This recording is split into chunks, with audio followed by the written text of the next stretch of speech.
조선 숙종 시기 권력의 정점에 서 있던 장희제가 자신의 책상 위에 기묘한 종이 조각들을 펼쳐 놓았습니다. 이것은 이전까지 조선에서는 볼 수 없었던 형태의 놀이 도구인 투전패였습니다. 장희제는 청나라 상인을 통해 입수한 이 패를 만지며 입가에 야릇한 미소를 지었습니다. 당시 그는 누이인 장희빈의 위세를 등에 업고 총용사 자리에 올라 군권을 장악하고 있었습니다. 그는 이 투전이 단순히 시간을 보내는 놀이를 넘어 사람들의 마음을 훔치고 막대한 재물을 끌어모을 수 있는 강력한 도구가 될 것임을 직감하였습니다. 장희제의 은밀한 명령에 따라 군관들이 투전패를 대량으로 복제하기 시작하였습니다. 그들은 두꺼운 한지에 기름을 여러 번 먹여 단단하게 만들고 그 위에 사람, 물고기, 새, 벌레를 상징하는 그림을 세밀하게 그려 넣었습니다. 군영은 본래 엄격한 규율이 지배하는 곳이었으나 장희제는 자신의 측근들에게 먼저 이 놀이를 가르치며 긴장을 풀게 유도하였습니다.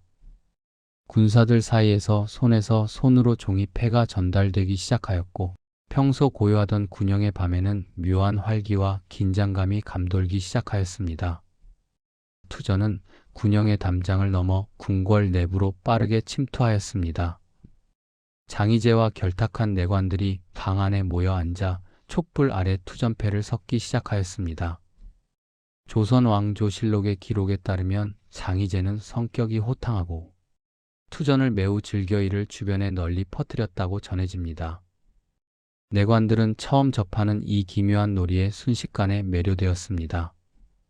패를 뽑고 숫자를 맞추는 단순한 규칙 속에 거액의 돈이 오가기 시작하자 궁궐 내부의 정사보다 투전판의 승패가 그들의 주된 대화 주제로 자리 잡았습니다.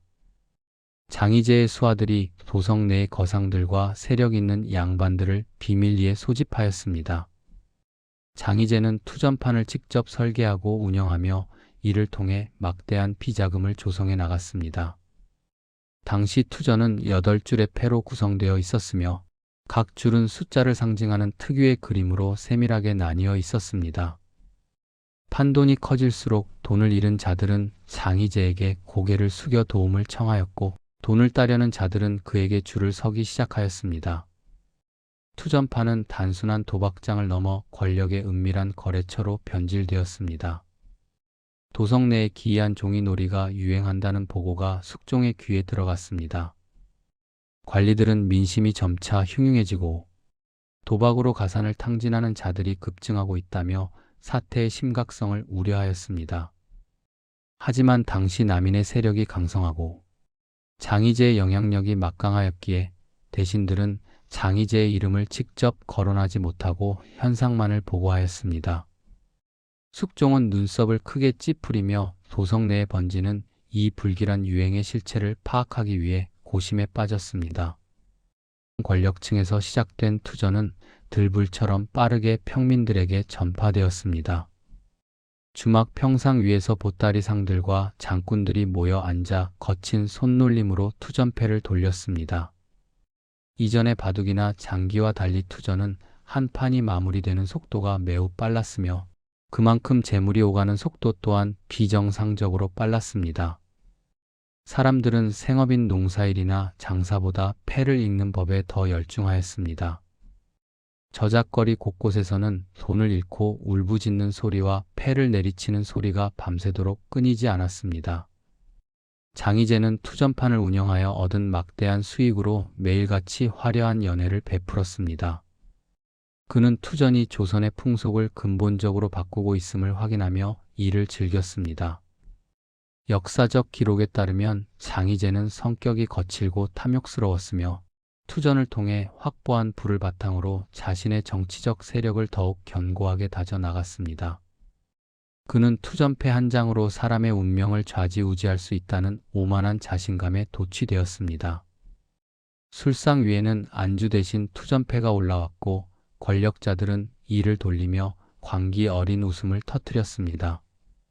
체면을 무엇보다 중시하던 양반 선비들조차 투전의 강력한 유혹을 떨쳐내지 못하였습니다.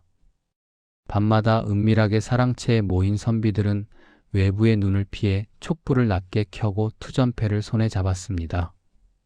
유교 경전을 읊조려야 할 입에서는 오직 숫자를 계산하고 상대의 패를 가늠하는 소리만 흘러나왔습니다. 도박 빚을 청산하기 위해 조상 대대로 물려받은 전답을 팔아치우는 계약서들이 투전판 옆에 수북이 쌓였습니다. 이는 가문의 몰락이 시작되는 비극적인 순간이었으나 그들은 다음 패에 모든 것을 만회할 수 있다는 헛된 환상에 사로잡혀 있었습니다. 고뇌. 포도청 관원들이 급증하는 도박 관련 범죄를 기록하느라 밤낮 없이 분주하게 움직였습니다. 도둑질과 폭행, 심지어 살인 사건의 배후를 조사해보면 어김없이 투전판이라는 종착지에 다다랐습니다. 포도대장은 도성 내 투전의 발원지를 추적하던 중 그 끝에 장희재라는 거물급 인사가 버티고 있음을 발견하였습니다. 그러나 군권을 장악하고 있는 실권자를 문책하는 것은 자신의 목숨을 거는 위험한 일이었습니다. 관원들은 보고서를 작성하다가 멈추기를 반복하며 깊은 탄식과 함께 고민에 빠졌습니다. 장희재의 집 앞에는 투전패를 얻으려는 이들과 감당할 수 없는 빚을 탕감받으려는 이들이 줄을 지어 서 있었습니다. 장희재는 대문 안쪽의 어둠 속에서 그 광경을 차갑게 지켜보며 마지막 패 한 장을 손가락 끝으로 튕겼습니다. 조선의 풍기를 문란하게 만들고 훗날 수많은 가정을 파멸의 구렁텅이로 몰아넣을 투전이라는 거대한 재앙은 이렇게 장희재의 손끝에서 시작되어 도성 전체로 번져나갔습니다. 깊어가는 밤, 어둠 속에서 투전패가 서로 부딪히는 소리만이 소름 끼치도록 차갑게 울려 퍼졌습니다. 도성 변두리의 외딴 가옥에서 투전패를 만드는 장인들의 손길이 분주하게 움직였습니다. 투전패는 단순한 종이가 아니라 고도의 공정을 거친 특수 제작품이었습니다. 먼저 질 좋은 한지를 대여섯 겹씩 겹쳐 붙여 두껍게 만든 뒤 그 위에 들기름이나 콩기름을 여러 번 덧발라 말리는 과정을 반복하였습니다. 이렇게 기름을 먹인 종이는 가죽처럼 질겨지고 표면이 매끄러워져 패를 섞을 때 착착 감기는 독특한 소리를 냈습니다. 사료에 따르면 투전패의 길이는 보통 15cm에서 20cm 내외였으며 너비는 손가락 2마디 정도로 좁고 길쭉한 형태를 띄었습니다. 장인들은 패의 뒷면에 구름이나 파도 문양을 그려 넣어 앞면의 그림이 절대로 비치지 않도록 철저히 차단하였습니다. 이 정교한 종이 조각들은 완성되는 즉시 도성의 비밀 통로를 통해 전국으로 팔려나갔습니다. 세계 투전패 한 세트는 총 80장으로 구성되었으며 여기에는 조선 사회의 위계와 자연의 섭리가 기묘하게 섞여 있었습니다. 패는 사람, 물고기, 새, 꿩, 노루, 별, 토끼, 말이라는 8가지 종류로 나뉘었고 각 종류마다 1부터 10까지의 숫자가 부여되었습니다. 그림의 세밀함은 놀라운 수준이었는데 예를 들어 사람 패에는 관복을 입은 형상이, 새 패에는 날개를 펼친 모습이 그려져 있었습니다. 특히 10을 상징하는 패는 장이라고 불리며 가장 강력한 힘을 발휘하였습니다. 성호 이익은 자신의 저서에서 이 하찮은 종이 그림들이 사람의 정신을 혼미하게 만든다고 개탄한 바 있습니다. 사람들은 각 그림에 나름의 의미를 부여하며 좋은 그림이 그려진 패를 손에 넣기 위해 신령에게 빌거나 부적을 몸에 지니기도 하였습니다. 도성 내 은밀한 곳에 위치한 비밀 도박장은 흔히 국방이라 불렸습니다. 겉으로 보기에는 평범한 민가였으나 이중으로 된 문을 지나 내부로 들어가면 사방에 두꺼운 멍석이 깔린 넓은 방이 나타났습니다. 환기를 위해 천장에 작은 구멍을 뚫어 놓았음에도 불구하고 방 안은 수십 명의 사람들이 뿜어내는 열기와 독한 담배 연기로 가득 차 있었습니다. 방 한가운데에는 대낮처럼 밝은 촛불이 켜져 있었고 그 주위로 신분을 알 수 없는 사내들이 촘촘히 둘러앉아 있었습니다. 도박장 주인인 판주는 판의 질서를 유지하기 위해 덩치가 큰 장정들을 문지기로 세워 출입을 엄격히 통제하였습니다.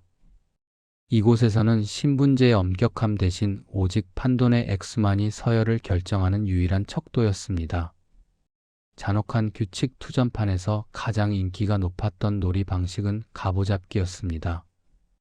이는 참가자들이 각각 패를 나누어 갖고 그 숫자의 합을 계산하여 승패를 가리는 방식이었습니다. 2장 혹은 3장의 패를 합쳐 그 끝자리가 9가 되면 가보라 하여 최고의 승자로 대우받았고, 합이 10의 배수가 되어 끝자리가 0이 되면 무대라고 불리며 가장 낮은 대접을 받았습니다. 오늘날의 도박 규칙과 놀라울 정도로 흡사한 이 방식은 단순하면서도 결과가 즉각적이었기에 중독성이 매우 강하였습니다. 사람들은 자신의 패를 확인하기 전 손가락으로 패의 끝부분을 조금씩 밀어 올리며 숨을 죽였습니다. 찰나의 순간에 전 재산이 왔다 갔다 하는 긴장감 속에서 패를 내던지며 터져나오는 비명과 환희는 국방의 밤을 기괴하게 수놓았습니다. 투전판은 그들만의 독특한 은어가 지배하는 폐쇄적인 공간이었습니다. 좋은 패를 잡고도 표정을 숨기는 행위, 혹은 낮은 패를 가지고도 큰 돈을 걸어 상대를 위협하는 기만술이 난무하였습니다. 기록에 따르면 노련한 노름꾼들은 상대의 눈동자 떨림이나 손가락의 미세한 움직임만으로도 패를 읽어냈다고 합니다. 이들은 서로를 꾼이라 불렀으며 초보자를 유인해 돈을 갈취하는 조직적인 움직임도 보였습니다.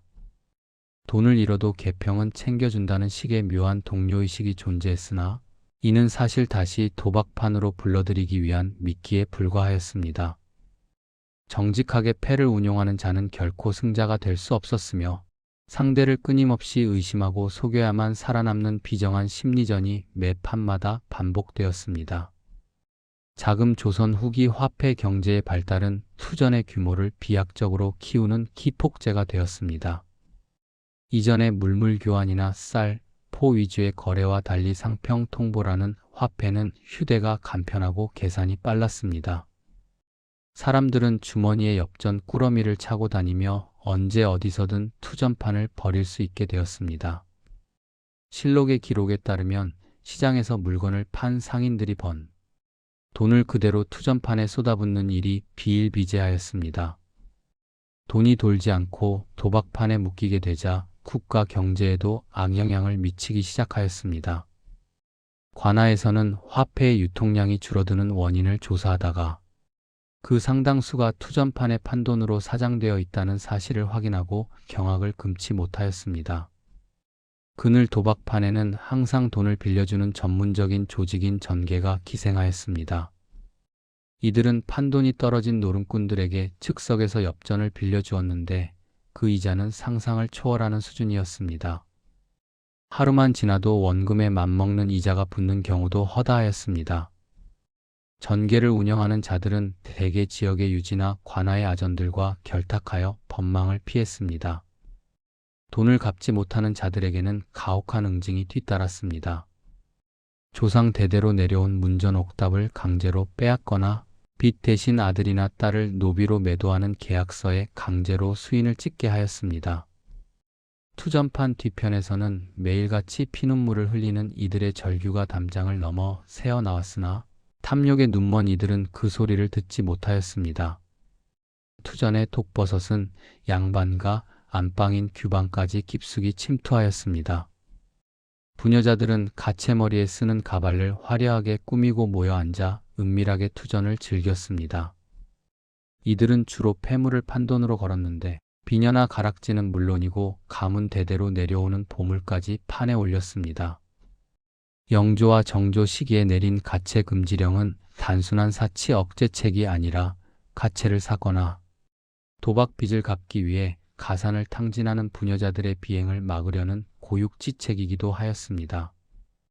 기록에 따르면 도박에 빠진 부인이 남편의 인장을 도용하여 전답을 팔아치우다 발각되어 가문에서 쫓겨나는 스캔들이 끊이지 않았습니다. 유교적 정조를 강조하던 사회 이면에는 이처럼 도박으로 무너져가는 가정의 비극이 도사리고 있었습니다. 법을 집행해야 할 관아의 아전들은 오히려 투전판의 가장 든든한 후원자이자 보호막이었습니다. 이들은 비밀 도박장 주인으로부터 주기적으로 보호비 명목의 뇌물을 받았으며 단속 일정이 잡히면 미리 정보를 흘려 노름꾼들을 피신시켰습니다. 심지어 관아의 창고에 보관 중인 군포나 곡식을 몰래 빼돌려 투전판의 미천으로 삼는 대담한 범죄를 저지르기도 하였습니다. 포도청의 기록인 포도청 등록에는 도박장을 습격했을 때 현장에서 잡힌 범인 중에 관청의 하급 관리들이 다수 포함되어 있었다는 보고가 자주 등장합니다. 고양이에게 생선을 맡긴 격이었으니 조정에서 아무리 엄한 금령을 내려도 현장에서는 제대로 집행될 리가 만무하였습니다. 이제 투전은 거부할 수 없는 사회적 재앙이 되어 조선 전역을 뒤덮었습니다. 깊은 밤 한양 도성의 골목마다 폐를 섞는 날카로운 종이 소리가 끊이지 않고 울려 퍼졌습니다. 종이 조각 위에 그려진 사람과 짐승의 문양은 마치 살아있는 괴물처럼 사람들의 영혼을 갉아먹고 가정을 파괴하였습니다. 장희제가 처음 이 놀이를 들여왔을 때만 해도 그것이 국가의 근간을 흔드는 암세포가 될 줄은 누구도 예견하지 못하였습니다. 촛불 아래서 탐욕에 번뜩이는 수천 개의 눈동자들은 조선이 가진 도덕적 자제력을 서서히 무너뜨리고 있었습니다. 도박의 광기는 멈출 줄 모르는 폭주 기관차처럼 파멸을 향해 질주하고 있었습니다. 투전판에 막대한 재화가 몰리기 시작하자 정직한 승부 대신 기술로 승패를 조작하는 전문 사기꾼들이 등장하였습니다. 사람들은 이들을 가리켜 귀신 같은 손 기술을 가졌다는 의미로 귀손이라 불렀습니다. 이들은 투전패의 미세한 흠집이나 두께 차이를 손끝의 감각만으로 식별해낼 수 있을 정도로 혹독한 훈련을 거쳤습니다. 조선 후기의 문신 성대중이 저술한 청성잡기에 따르면 노련한 투전꾼들은 패를 섞는 척하면서 자신이 원하는 패를 위나 아래로 빼돌리는 기술을 자유자재로 구사하였습니다. 이들에게 투전은 운에 맡기는 놀이가 아니라 철저하게 계산된 사기와 갈취의 수단이었습니다. 도성 내 이름난 도박장마다 이들 귀손이 암약하며 판돈을 싹쓸이해 나갔습니다.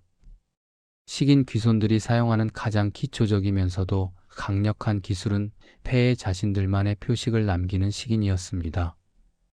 이들은 투전패의 모서리를 손톱으로 살짝 누르거나 미세한 침을 발라 특정 그림의 위치를 표시하였습니다. 촛불의 일렁이는 불빛 아래서 일반인들은 결코 찾아낼 수 없는 미세한 흔적이었으나 귀손들에게는 마치 눈앞에 패를 뒤집어 놓은 것처럼 선명하게 보였습니다. 기록에 따르면 이들은 패를 제작하는 공방과 미리 결탁하여 종이 내부에 머리카락을 심거나 특정 부위의 두께를 달리하는 방식으로 제조 단계부터 사기를 설계하기도 하였습니다.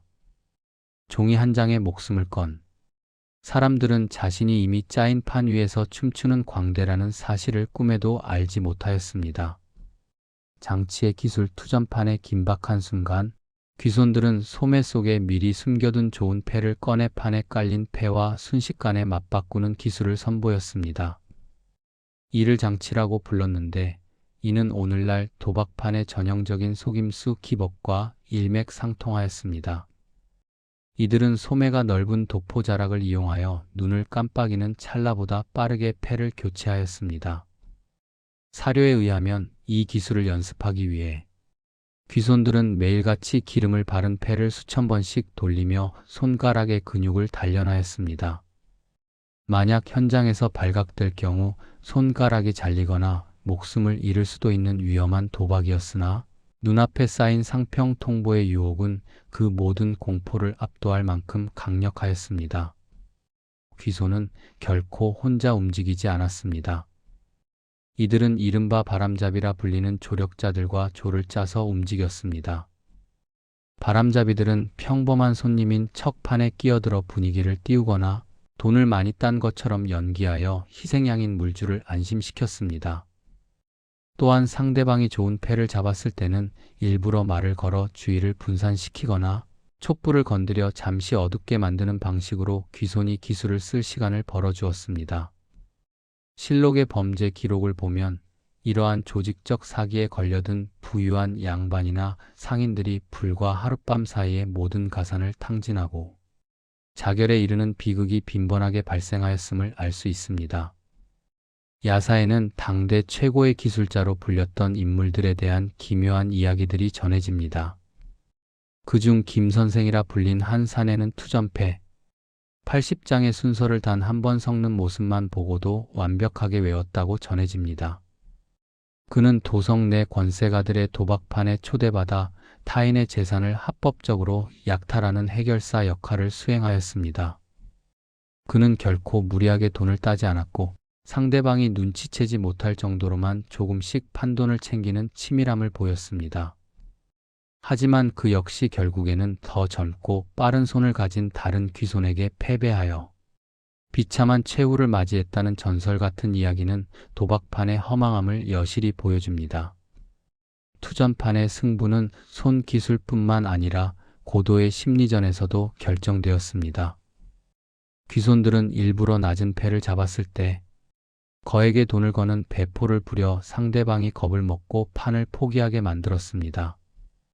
이를 당시에는 윽박지르기라고 불렀습니다. 반대로 정말 좋은 패를 잡았을 때는 오히려 고민하는 척하며 상대방이 더 많은 돈을 걸도록 유도하였습니다. 기록에 따르면 노련한 꾼들은 상대의 호흡, 소리나 침을 삼키는 횟수까지 계산하여 패의 좋고 나쁨을 판별해냈습니다. 도박장의 어두운 조명은 이러한 심리적 동요를 감추기 위한 최적의 환경이었으며 그 속에서 사람들의 이성은 마비되고 본능만이 번뜩였습니다. 운이 나빠 속임수가 현장에서 발각되는 날에는 피비린내 나는 보복이 뒤따랐습니다. 도박장 주인인 판주는 자신의 영업소 신용을 지키기 위해 속임수를 쓴 귀손을 가혹하게 징벌하였습니다. 현장에서 손목을 작두로 자르거나 눈을 멀게 하는 등의 끔찍한 사적 제재가 비일비재하게 일어났습니다. 관아에 신고하더라도 도박 자체가 불법이었기에 귀손들은 법의 보호를 받을 수 없었습니다. 포도청 등록에는 도박장 근처 우물이나 산 기슭에서 손가락이 잘린 채 버려진 시신들에 대한 보고가 종종 기재되어 있습니다. 종이 패 뒤에 숨겨진 잔혹한 폭력은 수전이 가진 어두운 이면을 적나라하게 드러냈습니다. 조선 후기의 문인 이옥은 자신의 글에서 도박에 빠진 인간의 군상을 날카롭게 묘사하였습니다. 그는 귀손에게 속아 돈을 모두 잃은 자가 자신의 옷가지와 신발까지 저당 잡히고도 판 주위를 떠나지 못하는 모습을 귀신에 홀린 것이라 표현하였습니다.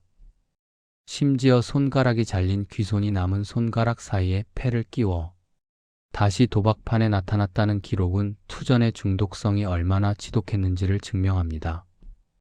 사실에 기반한 수많은 사료들은 도박이 단순한 유흥을 넘어 인간의 존엄성을 어떻게 파괴하는지를 생생하게 증언하고 있습니다. 놀랍게도 일부 고위 관료나 세력가들은 자신의 정적을 몰락시키기 위해 귀손을 고용하기도 하였습니다. 이들은 정적의 자재들을 투전판으로 유인한 뒤 귀손의 기술을 이용해 하룻밤 사이에 천문학적인 빚을 지게 만들었습니다. 빚을 갚지 못한 가문은 가산을 몰수당하거나 정치적 약점을 잡혀 몰락의 길을 걸었습니다. 투전판의 속임수는 이제 개인의 일탈을 넘어 정적 제거와 권력 투쟁의 비열한 수단으로 악용되었습니다. 종이 패 위에 그려진 꿩과 노루의 문양은 누군가에게는 권력을 지키는 칼날이었고 누군가에게는 가문을 무너뜨리는 덫이었습니다.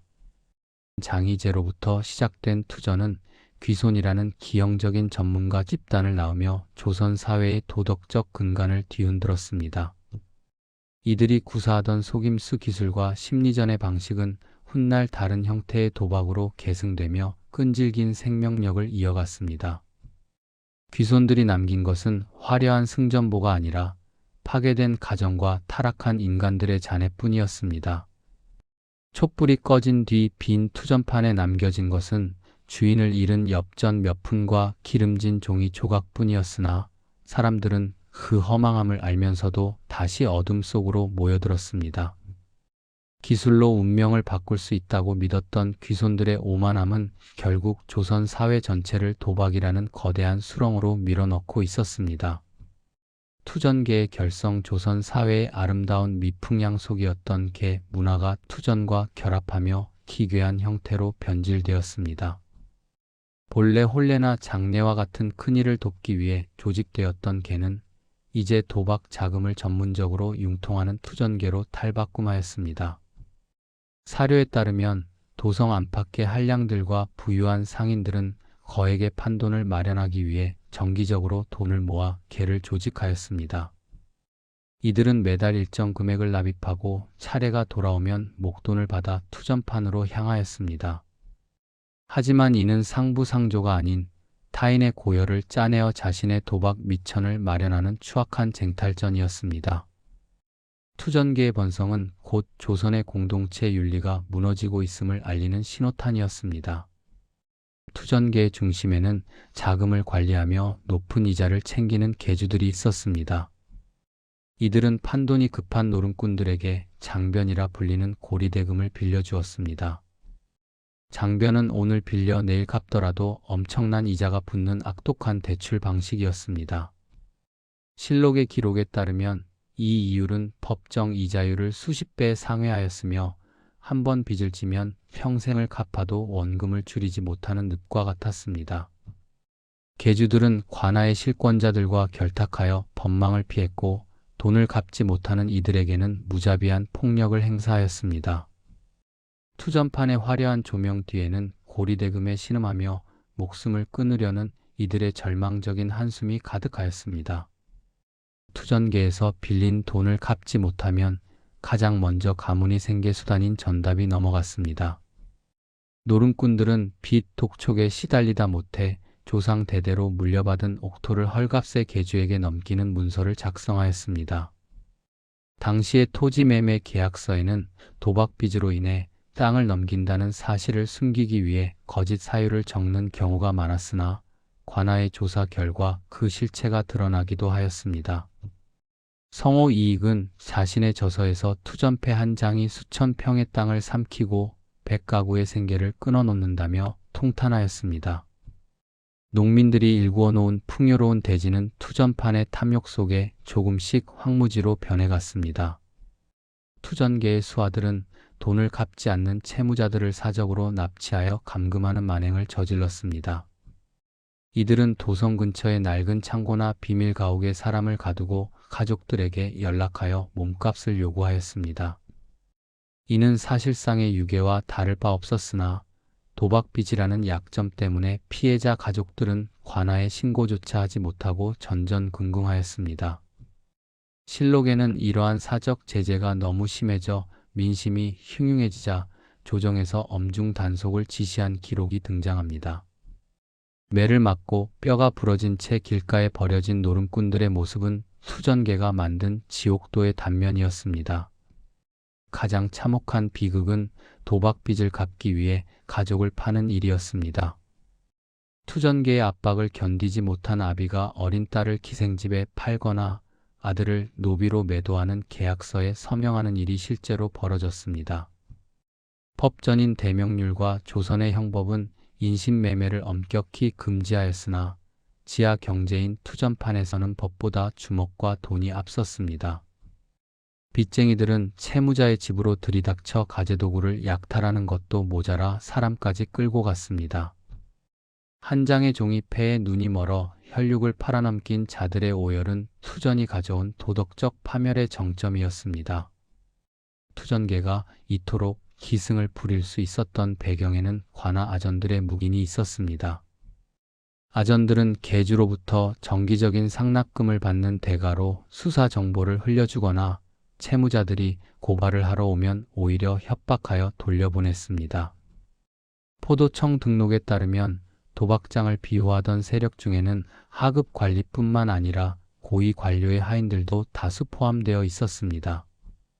이들은 주인 집의 위세를 빌려 투전계의 대리인 역할을 수행하며 백성들의 재산을 갈취하였습니다. 공권력이 도박 자금의 파이프라인 역할을 하였으니 펍치는 허울뿐인 명분으로 전락하고 말았습니다. 투전계의 조직은 한양 도성을 넘어 전국적인 네트워크를 형성하기 시작하였습니다.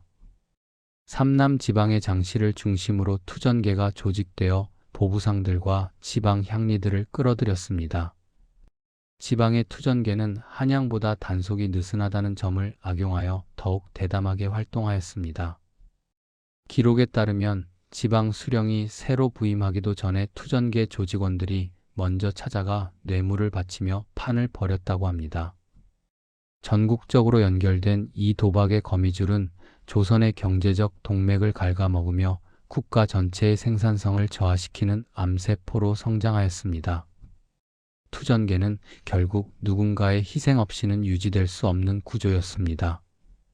개원이 돈을 들고 도주하거나 한꺼번에 여러 명이 파산하면 개 자체가 붕괴되는 개깨짐 현상이 일어났습니다.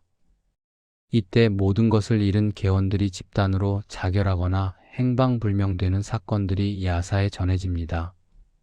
어느 사대부 집안에서는 종친들이 모여 투전계를 운영하다가 거액의 횡령사고가 발생하여 가문 전체가 멸문지화에 가까운 타격을 입기도 하였습니다. 믿음으로 뭉쳐야 할 개가 불신의 씨앗이 되어 사람들을 죽음으로 몰아넣는 비정한 현장이었습니다. 투전계의 빚, 독촉에 몰린 자들은 빚을 갚기 위해 또 다른 범죄를 저질렀습니다. 길게는 행인을 습격하여 재물을 빼앗는 명화적이나 관아의 창고를 터는 도적대의 일원이 된 이들 중 상당수는 투전판에서 몰락한 자들이었습니다. 사료를 분석해보면 조선 후기 강력 범죄의 증가율은 투전의 유행 주기와 일치하는 경향을 보입니다. 도박은 개인의 문제를 넘어 사회 전반의 치안을 위협하는 근원적인 악이 되었습니다. 투전계는 이 범죄의 악순환을 가속화하는 엔진이었으며 그 속에서 양질의 노동력을 가진 백성들이 범죄자로 전락하였습니다. 투전판이 휩쓸고 간 자리는 언제나 피와 눈물로 얼룩졌습니다. 돈을 딴 자는 잠시의 쾌락에 취했으나 그 돈은 결국 누군가의 생명줄이자 가문이 마지막 자산이었습니다. 투전계는 그 고통을 조직적으로 착취하며 성장한 괴물이었습니다. 종이 패 부딪히는 소리는 더 이상 즐거운 놀이의 소리가 아니라 가정이 무너지고 사람이 팔려가는 통곡 소리로 변하였습니다. 장희재가 처음 던진 패 한 장이 투전계라는 거대한 지옥도를 그려냈고 조선의 산천은 이 탐욕스러운 종이 조각 아래 서서히 신음하며 죽어갔습니다. 도성 안의 투전 열풍이 단순한 유흥을 넘어 살인과 강도 같은 중죄로 번지자 조정에서는 포도청에 도박 범죄를 전담하는 특별 순라군을 편성하였습니다. 포도청 등록에 따르면 당시 포도대장은 도박장 습격을 위해 무예가 뛰어난 군관들과 도성 지리의 밝은 포교들을 선발하였습니다. 이들은 평복을 입고 저작거리에 잠입하여 도박장의 위치와 출입 인원, 도주로를 파악하는 첩보 활동을 시작하였습니다. 포도청의 기록실에는 하루가 멀다 하고 투전판의 위치를 제보하는 익명의 투서들이 쌓여갔으며 관원들은 밤마다 도성의 지도를 펼쳐놓고 습격 지점을 논의하며 긴박한 긴장감 속에 작전을 준비하였습니다. 포도청에 유능한 포교들은 양반이나 거상으로 변장하여 비밀 도박장인 국방에 직접 침투하였습니다. 이들은 거액의 판돈을 지닌 물주인 척하며 투전판의 분위기를 살피고 판주와 귀손들의 얼굴을 익혔습니다. 당시 도박꾼들은 관아의 단속을 피하기 위해 암호를 사용하거나 여러 겹의 문을 거쳐 출입하게 하는 등 치밀한 방어 체계를 갖추고 있었습니다. 포교들은 이들의 경계를 풀기 위해 일부러 돈을 잃어주기도 하며 단속의 결정적인 기회를 엿보았습니다. 등잔불 아래에서 패를 돌리는 사람들의 탐욕스러운 대화를 묵묵히 들으며 포교들은 가슴속에 체포를 위한 패도를 숨긴 채 때를 기다렸습니다. 북문 아래의 매복 작전 당일 포도청의 순라군들은 횃불을 끄고 소리 없이 움직여 목표로 삼은 비밀 가옥을 포위하였습니다. 당시 도박장들은 단속이 시작되면 뒷담을 넘거나 지붕을 타고 도주하는 경우가 많았기에 포교들은 퇴로가 될 만한 모든 골목에 매복을 배치하였습니다. 밤 공기는 차가웠으나 관원들의 손에는 땀이 배어났습니다. 조선 왕조실록에 기록된 여러 습격 사례를 보면 도박꾼들은 체포를 피하기 위해 흉기를 휘두르며 거세게 저항하기도 하였기에 관원들은 철제 편곤과 포방용 줄을 단단히 쥐었습니다. 도성의 정적을 깨는 일성의 신호가 떨어지기 직전의 고요함은 폭풍 전야와 같았습니다. 대문을 부수는 함성 정적을 깨고 포도청 관원이다. 라는 고함과 함께 도박장의 대문이 부서졌습니다. 들이닥친 포교들은 멍석 위에 놓인 투전패와 엽전 무더기를 즉시 압수하며 노름꾼들을 제압하였습니다.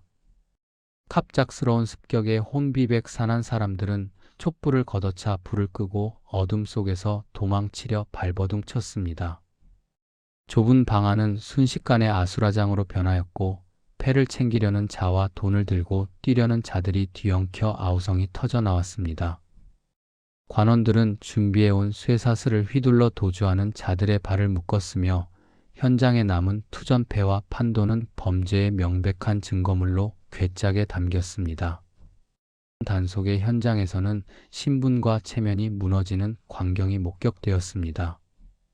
갓을 삐딱하게 쓴 양반들이 도포자락을 휘날리며 담장을 넘으려다 포교들에게 뒷덜미를 잡히는 수모를 당하였습니다.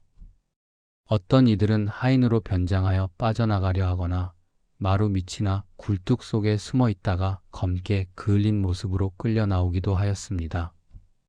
포교들은 도망친 자들을 끝까지 추격하여 도성 거리를 달렸고 야간 통행 금지를 알리는 종소리가 울리는 가운데 긴박한 추격전이 벌어졌습니다. 잡힌 이들 중에는 이름만 대면 알 법한 명문가의 자제들도 포함되어 있어 현장에 있던 관원들조차 혀를 내둘렀습니다. 이튿날 아침 포도청 마당에는 전날 밤 압송된 수십 명의 도박꾼이 줄을 지어 무릎을 꿇고 앉아 있었습니다. 마당 한편에는 수천 장의 투전패와 산더미처럼 쌓인 상평 통보 그리고 빚을 담보로 잡았던 땅 문서들이 증거물로 전시되었습니다. 포교들은 죄인 한 명 한 명을 신문하며 도박장의 주인과 돈을 대준 전계의 배후를 캐물었습니다. 사료에 따르면 이때 압수된 투전패는 풍속을 해치는 흉물로 간주하여 마당에서 불태우거나 가위로 잘라 폐기하였습니다.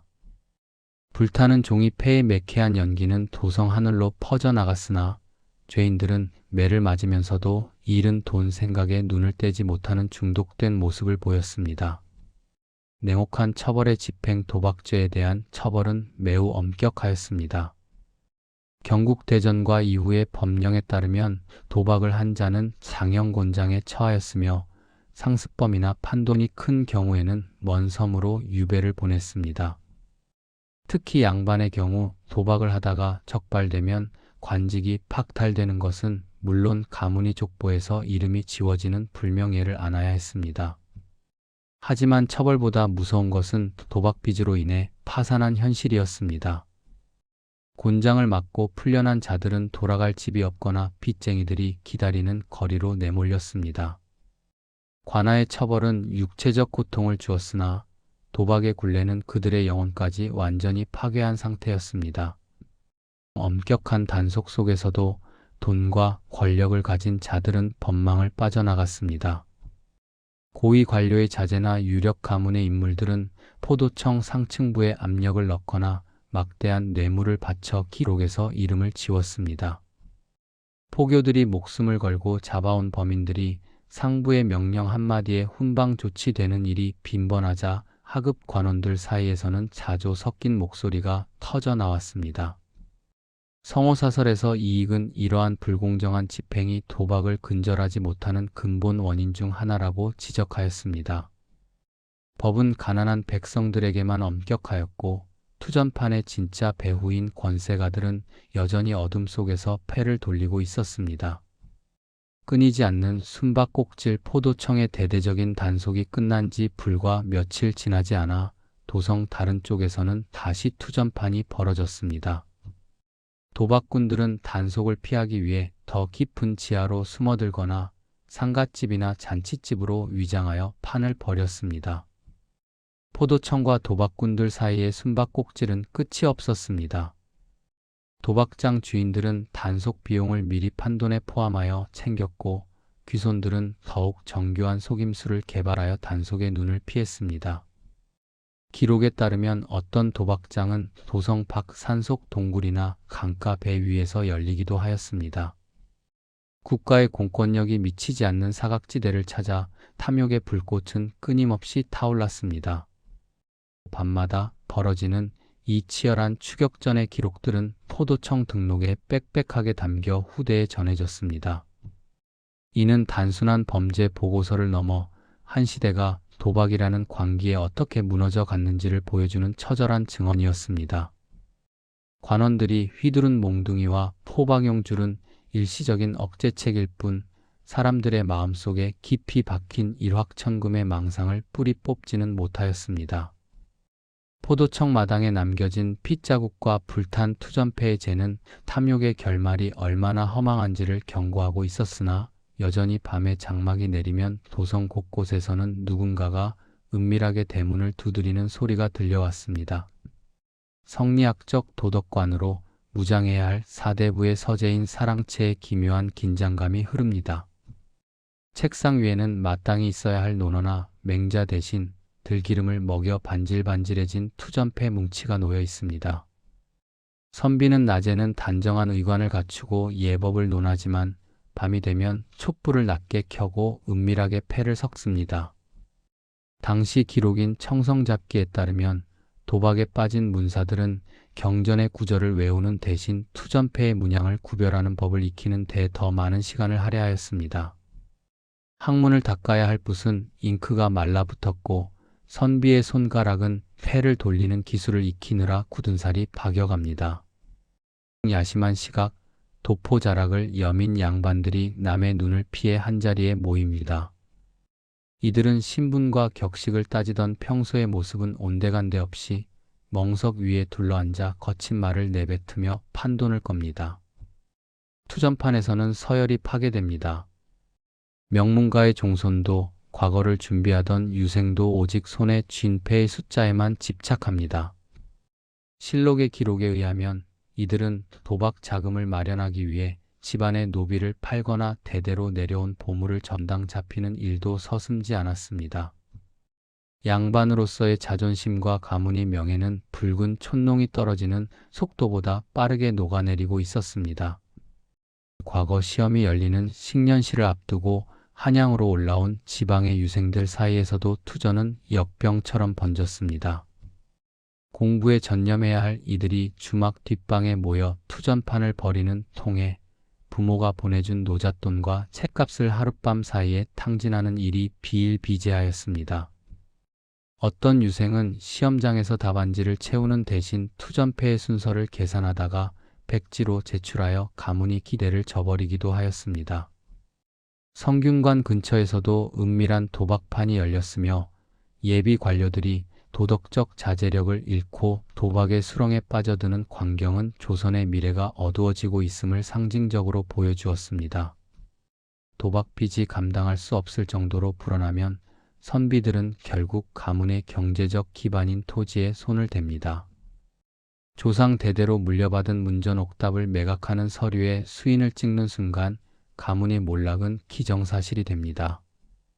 기록에 따르면 일부 선비들은 빚쟁이들의 협박을 피하기 위해 밤중에 가족들을 버리고 도주하거나 토지 대장을 위조하여 이중으로 돈을 빌리는 범죄를 저지르기도 하였습니다. 풍요로웠던 사랑채에는 끼니를 걱정하는 탄식 소리만 남았고 화려했던 양반가의 위세는 빚쟁이들이 들이닥쳐 가구에 붉은 딱지를 붙이는 수모 속에 사라져 갔습니다. 성리학 사회에서 가장 중시되던 효의 가치마저 투전 앞에 무너졌습니다. 제사를 지내기 위해 마련해둔 비용이나 제기를 전당 잡혀 도박판으로 달려가는 선비들의 모습은 당대 지식인들에게 큰 충격을 주었습니다. 성호사설에서 이익은 선비가 도박에 빠지면 부모의 장례마저 소홀히 하게 된다며 그 폐해를 극렬히 비판하였습니다. 사당에 모신 신주 앞에서 참회하기는커녕 도박판에서 잃은 돈을 만회할 궁리만 하는 이들의 모습은 인간 실격의 현장이었습니다. 종교적 신념보다 강한 중독의 힘은 조선 사회의 정신적 지주였던 유교적 질서를 뿌리째 흔들었습니다. 도박은 개인의 파멸을 넘어 가문 전체를 멸문의 위기로 몰아넣었습니다. 고위 관료의 자제가 도박판에서 관아의 공금을 손댔다가 적발되는 사건이 발생하면 그 가문은 정치적 공격의 표적이 되었습니다. 사료를 보면 도박 문제로 인해 사헌부의 탄핵을 받고 유배를 가거나 관직이 영구히 박탈되는 사례가 빈번하게 등장합니다. 명예를 목숨보다 소중히 여기던 사대부들에게 관직 박탈은 사회적 사형 선고와 다름없었습니다. 한 사람의 일탈이 수백 년간 쌓아온 가문의 공든 탑을 무너뜨리는 비극은 투전판의 냉혹한 결말 중 하나였습니다. 도박빚의 압박이 극에 달하면 선비는 인간으로서 차마해서는 안 될 선택을 합니다. 자신의 아내나 딸을 빚 대신 노비로 넘기는 계약서를 작성하는 것입니다. 조선의 법률은 이를 엄히 금하였으나 지하의 투전판에서는 이러한 불법적인 인신매매가 성행하였습니다. 평생 서책을 읽으며 인의예지를 논하던 입에서 가족을 팔아넘기는 비정한 흥정이 오가는 모습은 투전이 만든 지옥도의 극치였습니다. 팔려가는 가족들의 통곡 소리에도 선비는 오직 다음 판에서 이겨 가족을 되찾겠다는 헛된 망상에 사로잡혀 있었습니다. 모든 것을 잃고 거리로 쫓겨난 선비는 더 이상 존경받는 스승이나 지도자가 아니었습니다. 누더기 도포를 걸치고 저작거리를 배회하며 동거를 하는 그들의 모습은 백성들의 조롱거리가 되었습니다. 아이들은 그를 투전 귀신이라 부르며 돌을 던졌고 평소 고개를 숙이던 하인들조차 침을 뱉으며 지나갔습니다. 실록에는 도박으로 망한 양반이 시장통에서 투전패를 구걸하다가 매를 맞고 죽었다는 기록도 존재합니다. 지식인의 타락은 사회 전체의 냉소를 불러왔으며 신분제의 권위는 투전판의 먼지 속에서 함께 짓밟혔습니다. 야사에는 도박으로 가문을 망친 죄책감을 이기지 못해 스스로 목숨을 끊은 어느 문중 종손의 이야기가 전해집니다. 그는 유서의 조상 뵙기가 부끄럽고 후손들에게 고개를 들 수 없다는 참담한 심경을 남겼습니다. 하지만 그 유서의 마지막 문장조차 그때 그 패만 제대로 들어왔더라면 하는 미련으로 끝맺음되어 도박의 중독성이 얼마나 무서운지를 보여주었습니다. 죽음 앞에서도 투전의 굴레를 벗어나지 못한 인간의 나약함은 보는 이들로 하여금 깊은 비애를 느끼게 하였습니다. 선비들의 타락은 조선 후기 사회 전반의 기강해이와 맞물려 있었습니다. 국가를 이끌어가야 할 지배계층이 도박이라는 단기적인 쾌락에 침식되면서 백성들의 고통을 돌볼 여력은 사라졌습니다. 서가에 쌓인 먼지와 투전판의 촌농은 조선이 맞이한 위기의 징표였습니다. 도박은 단순한 범죄가 아니라 사대부 사회의 내면적 붕괴를 가속화하는 독약이었습니다. 텅 빈 사랑채를 가득 채운 것은 성현의 가르침이 아니라 잃어버린 재물을 향한 뒤늦은 후회와 광기 어린 집착뿐이었습니다. 조선의 국왕들은 투전이 단순히 백성의 풍속을 해치는 수준을 넘어 국가의 기강을 뿌리째 흔들고 있다는 점을 명확히 인식하였습니다. 영조는 즉위 초반부터 도박을 나라를 좀먹는 도적으로 규정하고 강력한 금령을 선포하였습니다. 왕은 어전회의에서 대신들에게 투전판에서 오가는 돈이 농사지어 얻는 곡식보다 많다는 사실을 꾸짖으며 도박을 방치하는 수령과 방백들에게 엄중한 책임을 물을 것을 명하였습니다. 대궐 문 앞에는 도박을 하다가 적발된 자를 고발하면 포상하겠다는 방이 붙었고 도성은 왕의 섰을 퍼런 의지 앞에 잠시 숨을 죽였습니다. 영조 시대의 투전 단속은 유명한 금주령과 궤를 같이 하였습니다. 술과 도박은 대개 한자리에서 이루어졌기에 왕은 술을 빚는 행위와 투전을 하는 행위를 동일한 중죄로 다스렸습니다. 실록의 기록에 따르면 영조는 궁궐 밖으로 암행어사를 파견하여 비밀 도박장을 수색하게 하였으며 적발된 자들은 신분의 고하를 막론하고 장형에 처한 뒤 변방으로 유배를 보냈습니다. 왕은 직접 죄인들을 신문하며 도박이 인간의 천성을 어떻게 파괴하는지를 일갈하였고 법의 엄중함을 보여주기 위해 자신의 측근이라 할지라도 도박에 연루되면 가차없이 파직하였습니다. 정조 역시 할아버지 영조의 뜻을 이어받아 도박 근절에 힘썼습니다. 정조는 특히 선비들이 패관잡기나 소설, 그리고 투전에 빠지는 것을 문학적 타락이자 정신적 붕괴로 보았습니다. 왕은 문체 반정을 통해 올바른 학풍을 세우는 동시에 유생들이 모여 투전을 벌이는 행위를 엄격히 금하였습니다. 기록에 따르면 정조는 규장각 각신들에게 도성 내 도박 습속의 원인을 분석하게 하였으며 도박으로 파산한 가문을 구제하기보다 도박을 권장한 배후 세력을 찾아내어 그 재산을 몰수하는 강력한 경제적 응징을 가하였습니다. 조선의 법전은 투전에 대해 갈수록 구체적이고 가혹한 처벌 조항을 담게 되었습니다. 정조대에 완성된 대전통편에는 도박을 한 자뿐만 아니라 장소를 빌려준 자, 돈을 빌려준 자, 그리고 이를 알고도 묵인한 관원까지 처벌하는 세부 규정이 마련되었습니다. 사료에 근거하면 판돈의 크기에 따라 처벌의 수위가 달라졌으며 상습범은 얼굴에 죄명을 문신으로 새기는 자자형을 검토할 만큼 국가의 대응은 단호하였습니다. 법은 더 이상 도박을 개인의 유흥으로 보지 않고 왕권에 도전하는 중대한 사회범죄로 규정하였습니다. 왕의 명령을 받은 암행어사들은 마패를 가슴에 품고 전국 각지의 투전판을 덮쳤습니다. 특히 지방 관아의 아전들이 투전계와 결탁하여 백성들의 고열을 짜내는 현장을 급습하는 일이 잦았습니다. 야사에 따르면 어느 어사는 거지로 변장하여 직접 투전판에 끼어들어 증거를 확보한 뒤 마패를 내보이며 관리들을 일거에 체포하였습니다. 도박장 주인과 유착 관계에 있던 지방관들은 파직되어 칼을 차고 옥에 갇혔으며 백성들은 왕의 대리인이 행하는 공정한 집행에 환호하였습니다. 하지만 이는 잠시뿐이었고 어사가 떠난 자리에는 다시 탐욕의 씨앗이 싹 텄습니다. 장희제로부터 시작된 군영 내 투전 습속은 군기를 문란하게 만드는 고질적인 문제였습니다. 왕들은 군사들이 훈련 대신 투전에 매진하는 것을 국가 안보의 치명적인 위협으로 간주하였습니다.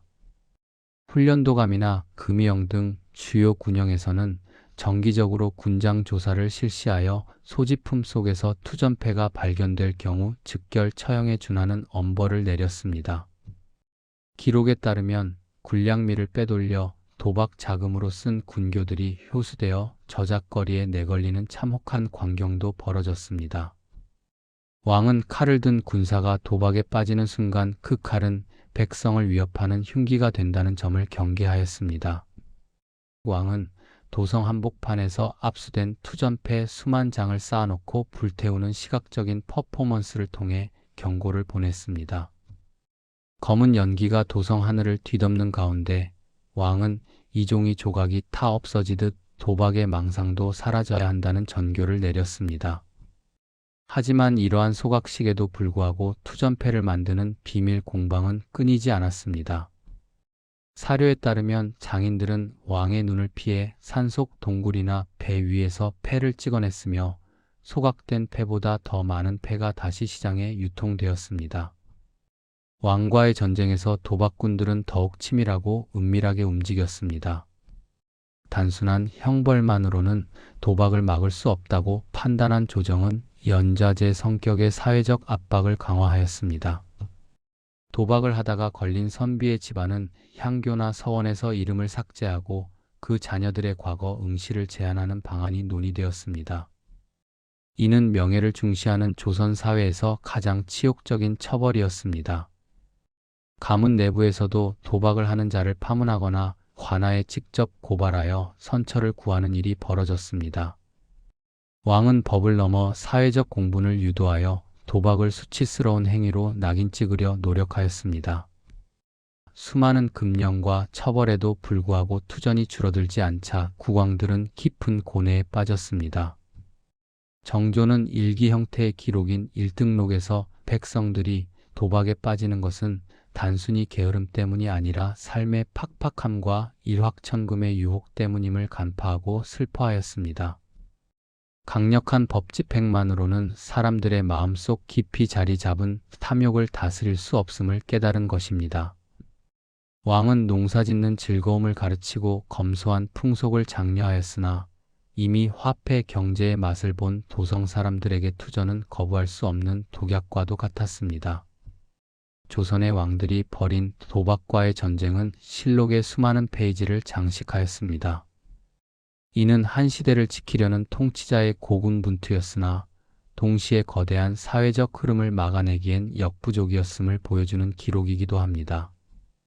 왕의 준엄한 목소리가 궁궐 담장을 넘을 때 도성 구석진 방에서는 여전히 촛불 아래 패를 돌리는 소리가 들려왔습니다.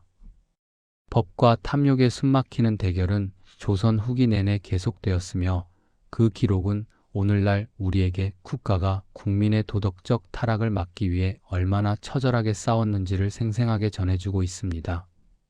조선 후기 상업이 비약적으로 발달하며 전국 곳곳에 닷새마다 열리는 장시가 들어섰습니다. 물화가 모이고 돈이 도는 곳에는 어김없이 투전판이 뒤따랐습니다. 보부상들은 등짐을 내려놓기 무섭게 주막 뒷방에 모여 투전패를 잡았습니다. 장날의 활기는 활발한 거래뿐만 아니라 큰 판이 벌어지는 도박장의 열기로부터 나오기도 하였습니다. 기록에 따르면 장시 근처의 주막들은 숙박보다 도박장 대여로 더 큰 수익을 올렸으며 전국의 장터를 떠돌며 도박판만 찾아다니는 전문 노름꾼들까지 등장하였습니다. 시장은 이제 단순한 경제활동의 장을 넘어 투전이라는 거대한 욕망이 분출되는 해방구가 되었습니다. 동전인 상평통보가 전국적으로 유통되면서 투전판의 규모는 이전과 비교할 수 없을 정도로 커졌습니다.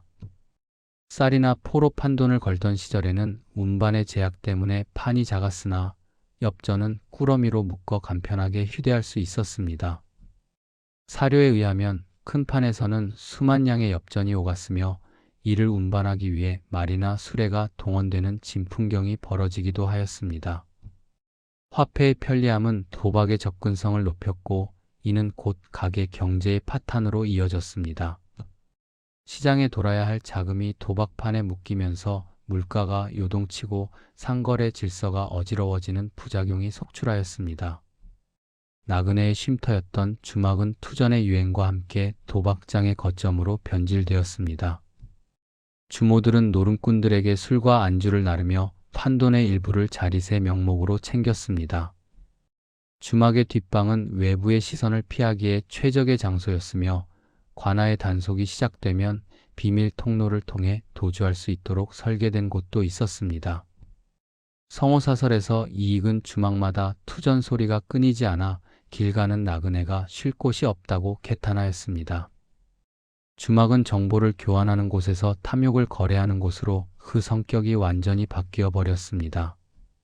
도성 내의 독점 판매권을 가진 시전 상인들조차 투전의 유혹을 피하지 못하였습니다. 큰돈을 만지는 이들은 투전판의 주요 타깃인 물주가 되었습니다. 상단을 운영하며 쌓은 막대한 부가 하룻밤 사이에 투전패 한 장으로 날아가는 일이 허다하였습니다.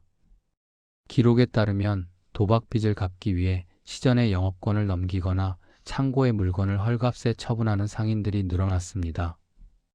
이는 도성 상권의 붕괴를 초래하였고 정직하게 장사하던 상인들까지 고리대금의 늪에 빠지게 만들었습니다. 상업 자본이 생산적인 곳에 쓰이지 못하고 도박판에 증발하는 연기가 되어 사라져 갔습니다. 투전판이 서는 곳에는 항상 유흥이 뒤따랐습니다.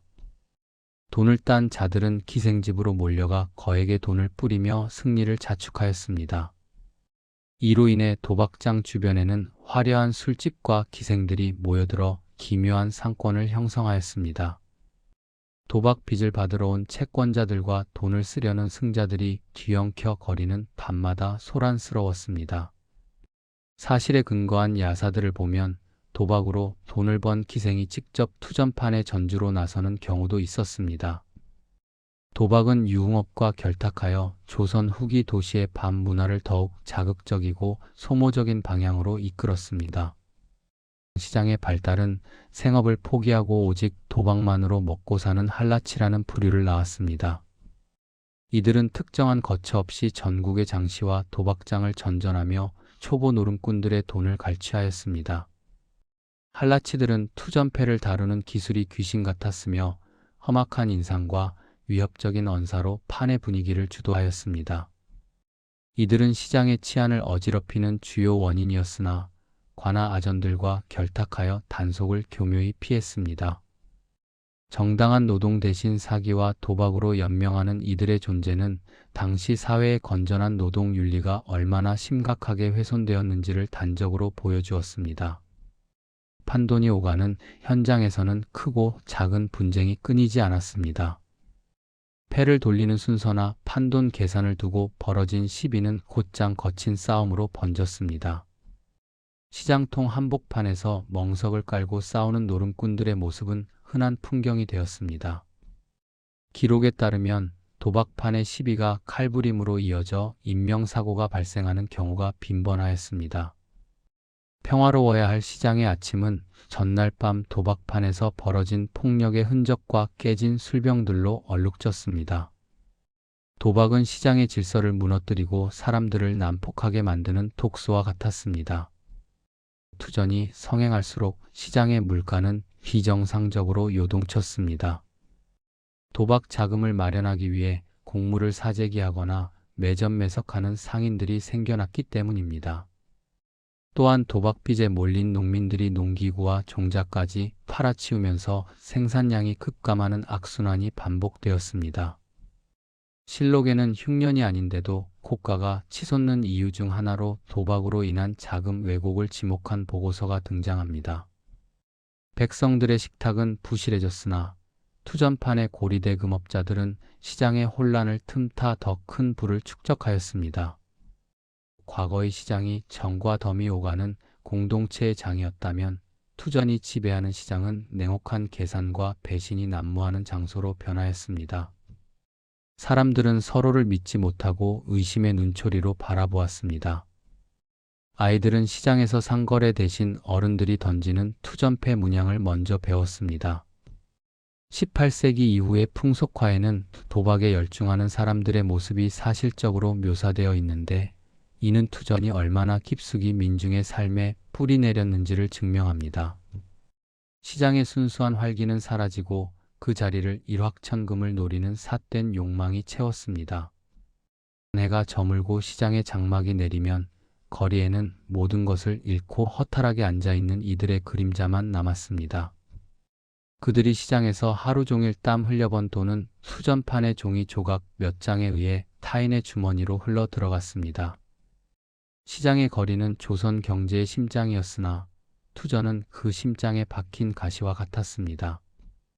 기록은 증언합니다.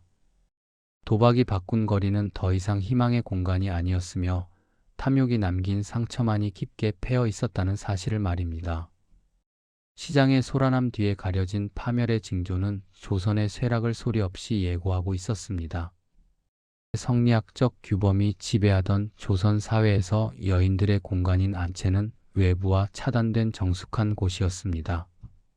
그러나 이곳 역시 투전의 유혹으로부터 자유롭지 못하였습니다. 남성들의 전유물로 여겨졌던 투전패는 비단 주머니에 담겨 여인들의 옷소매를 통해 은밀하게 안방으로 유입되었습니다. 사료에 따르면 양반과 부녀자들은 무료함을 달래기 위해 시작한 놀이가 점차 판돈이 오가는 도박으로 변질되는 과정을 겪었습니다. 안방의 깊은 장롱 속에는 유교 경전이나 바느질 도구 대신 기름칠한 투전패 뭉치가 숨겨졌고 밤이 깊으면 문틈으로 새어나가는 등잔불 아래서 여인들의 은밀한 회동이 시작되었습니다. 규방 투전판의 판도는 저작거리의 엽전과는 그 결이 달랐습니다. 여인들은 현금 대신 자신들의 몸을 치장하던 화려한 폐물을 판에 올렸습니다. 은비녀, 옷가락지, 놀이개는 물론이고 당시 집 한 채 값에 맘먹던 화려한 가채까지 도박의 제물이 되었습니다. 기록에 따르면 판이 커질수록 여인들은 가문의 갑오로 내려오는 보석까지 들고 나왔으며 하룻밤 사이에 머리 장식을 모두 잃고 수건으로 머리를 가린 채 귀가하는 비극이 벌어지기도 하였습니다. 여인들에게 폐물은 자신의 신분과 자존심을 상징하였으나 투전판의 광기 앞에서는 그저 숫자를 맞추기 위한 도구로 전락하였습니다. 규방 투전은 주로 신분이 비슷한 이웃 가문이 부녀자들이나 친인척 관계에 있는 여인들 사이에서 조직적으로 이루어졌습니다. 이들은 겉으로는 자수 모임이나 다도회를 빙자하여 한 곳에 모인 뒤 하인들에게 망을 보게 하고 본격적인 투전판을 벌였습니다. 청성잡기의 기록을 보면 도박에 빠진 부녀자들은 집안 살림은 뒷전으로 미루고 며칠씩 집을 비우며 도박 원정을 다니기도 하였습니다. 가문을 이끌어가는 안방마님들이 도박의 수렁에 빠지자 집안의 기강은 무너졌고 하인들 사이에서도 주인의 비행을 빌미로 한 기강회의가 발생하였습니다. 거액의 빚을 진 여인들은 남편에게 들키지 않기 위해 위험한 선택을 하였습니다. 이들은 주로 가문의 인장을 도용하여 전답을 저당 잡히거나 고리대금을 하는 전계 조직과 결탁하였습니다. 사료에 의하면 일부 여인들은 빚을 갚기 위해 집안의 곡식이나 비단을 몰래 빼돌려 장터에 팔아치우기도 하였습니다. 이러한 은밀한 거래는 결국 꼬리가 밟히기 마련이었고 평온하던 사대부 가문은 안방에서 시작된 금전적 파탄으로 인해 뿌리째 흔들리기 시작하였습니다. 여인의 손끝에서 시작된 작은 패놀이가 가문이 경제적 기반을 갉아먹는 암세포가 된 것입니다. 영조와 정조가 내린 강력한 가채 금지령의 이면에는 이러한 규방 도박의 폐해가 깊이 자리 잡고 있었습니다. 여인들이 가채를 사기 위해 혹은 가채를 사고 난 뒤 도박 자금을 마련하기 위해 과도한 지출을 일삼는 행위는 국가적인 낭비로 간주되었습니다. 국왕은 여인들의 사치와 도박이 풍속을 어지럽히고 효제의 도리를 저버리게 한다고 판단하였습니다. 실록의 기록에는 가채 금지령을 어기고 몰래 화려한 머리 장식을 하고 도박을 즐기던 부녀자들이 적발되어 그 남편이 관직에서 물러나거나 가문이 처벌을 받은 사례가 명시되어 있습니다. 양반과 여인들이 투전에 탐닉했다면 저작거리의 평민 여인들이나 기생들은 투전과 더불어 주사위 놀이인 쌍육을 즐겼습니다. 쌍육 역시 판돈이 오가는 도박의 성격이 강하였으며 특히 기생집을 중심으로 성행하였습니다. 기생들은 손님들과 어울려 투전과 쌍육을 하며 판돈을 챙겼고 이는 때로 남성 노름꾼들을 유인하는 미끼가 되기도 하였습니다. 풍속화가 신윤복의 그림 속에는 여인들이 모여 도박을 하거나 구경하는 모습이 사실적으로 묘사되어 있는데 이는 도박이 신분과 성별을 가리지 않고 조선 사회 전반에 침투했음을 보여주는 시각적 증거입니다. 은밀하게 진행되던 안방 도박이 남편이나 시어머니에게 발각되는 순간 가정은 풍비박산이 났습니다. 당시 칠거지약 중 하나로 꼽히던 도둑질이나 음행 못지않게 도박으로 가산을 탕진하는 행위는 엄중한 문책의 대상이었습니다. 사료를 보면 도박 사실이 드러난 며느리가 친정으로 쫓겨나거나 비정하게 소박을 맞는 일이 빈번하게 기록되어 있습니다. 명예를 중시하던 가문에서 여인의 도박은 조상 볼 면목이 없는 수치로 여겨졌으나 중독의 칼날은 도덕적 훈계보다 날카로워 한번 발을 들인 여인들은 회망의 길을 멈추지 못하였습니다. 가장 비극적인 사례는 도박빚을 갚지 못한 여인들이 스스로를 팔거나 빚쟁이들에게 끌려가는 경우였습니다. 평민 부녀자들 사이에서는 도박빚 대신 자식을 노비로 보내거나 자신이 남의 집 식모로 들어가는 계약이 공공연하게 이루어졌습니다. 법률적으로는 금지된 행위였으나 사적인 계약과 협박이 난무하는 지하의 도박 시장에서는 인권보다 엽전 한 푼의 가치가 우선시되었습니다. 실록과 야담집은 투전패에 홀려 가정을 버리고 떠돌이 신세가 된 여인들의 처량한 신세를 기록하며 도박이 여성의 삶을 어떻게 파괴하는지를 경고하고 있습니다. 밤이 깊은 한양의 어느 골목, 담장 안쪽에서는 수건으로 입을 막은 여인들의 낮은 웃음소리와 투전패가 멍석 위에 부딪히는 착소리가 새어나옵니다. 아이들은 잠들고 남편은 사랑채에서 글을 읽는 척하지만 안채에서는 조선의 법도가 무너지는 소리가 들립니다. 여인들은 패를 한 장씩 젖히며 자신의 고달픈 현실을 잊으려 했으나 그것은 잠시의 환상일 뿐이었습니다. 촛불이 가물거릴 때마다 여인들의 얼굴에는 탐욕과 불안이 교차하였고 안방의 정적은 이제 평화가 아닌 범죄의 긴장감으로 가득 찼습니다. 여인들의 투전은 조선 사회의 가장 기초 단위인 가정을 내부에서부터 무너뜨린 심각한 문제였습니다. 안방에서 시작된 도박의 불길은 가문의 재산을 탕진하고 자녀 교육을 방기하게 하였으며 종국에는 사회 전체의 도덕성을 하향 평준화시켰습니다. 기록은 증언합니다. 한 시대의 여인들이 정숙한 현모양처의 길을 버리고 종이 조각의 숫자에 매달리게 된 배경에는 억압된 삶의 분출구이자 동시에 사회적 타락의 징조가 섞여 있었음을 말입니다. 안방의 투전파는 조선 후기가 맞이한 거대한 해체와 혼란의 단면을 가장 극명하게 보여주는 현장이었습니다. 조선의 마지막 시기인 19세기 말 갑오개혁을 거치며 사회 전반에 걸친 근대적 개혁이 단행되었습니다. 이 과정에서 투전은 구시대의 악습으로 규정되어 더욱 강력한 법적 단속의 대상이 되었습니다.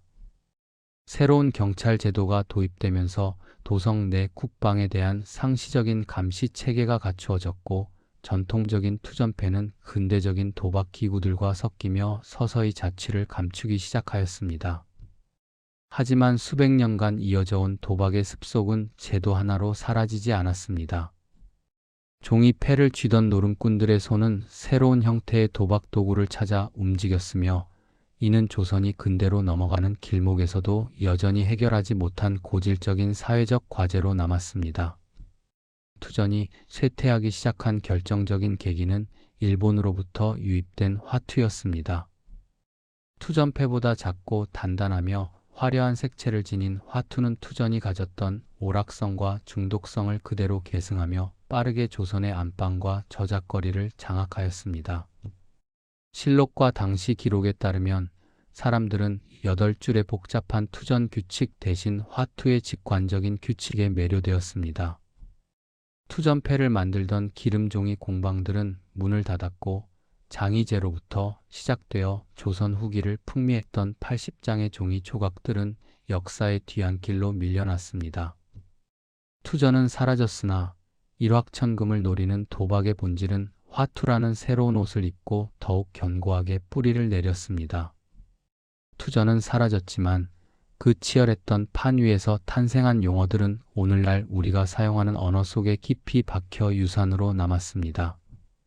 상대의 기세를 꺾기 위해 큰 소리를 치는 윽박지르다, 패의 합이 가장 높은 것을 뜻하는 갑오, 그리고 돈을 잃은 자에게 차비 정도로 나누어 주던 개평 등의 단어들은 모두 투전판의 산물입니다. 또한 타짜의 어원이 된 기술자들의 은어와 땡이라는 숫자의 합을 뜻하는 표현들 역시 그 유래를 추적해보면 조선의 투전 문화와 닿아 있습니다. 이는 도박이 단순한 일탈을 넘어 우리 민족의 언어와 의식 저변에 얼마나 강력한 영향력을 행사했는지를 보여주는 문화적 증거입니다.